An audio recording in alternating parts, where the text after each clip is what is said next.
Paano yan? Dati ba nakakasot ka ng sapatos? Opo, dati yan. Pinapatong ko tayo. Ngayon, nakakasuot na ako, nakakayuko na. Dati hindi nyo kaya yung ganyan. Hindi ko kaya, sir. Itataas ko pa, tutulungan ko pa. Alam nyo bang pwede na kayong mag-D4? Hilahin nyo hanggang singit. Ito doon nyo. D4 kayo. Hilahin nyo po. Ayan. Dati po hindi nyo magagawa. Yung kabila po, subukan nyo. Ano nga? Ay. Sige, hilahin nyo po. Ayun, may sasagad na nga. Dati sa Tsaka dati hindi siya nakaka-squat, no? Hindi ko may ganyan yan. Ngayon, no? Yung stenosis kasi, ano yun eh, parang paninigas. No? Kaya meron talagang ano, parang malilimit talaga yung inyong range of motion. So, pag na-correct yun, babalik po sa normal.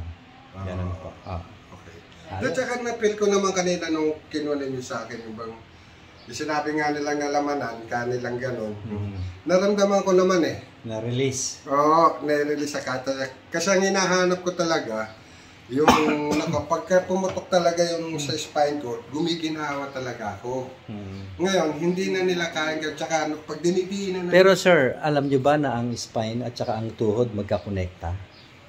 Pag may problema ang spine, ang kinukorek tuhod. Pag nakorek ang tuhod, nawawala ang problema sa spine. That's it. Ah, okay. Yes.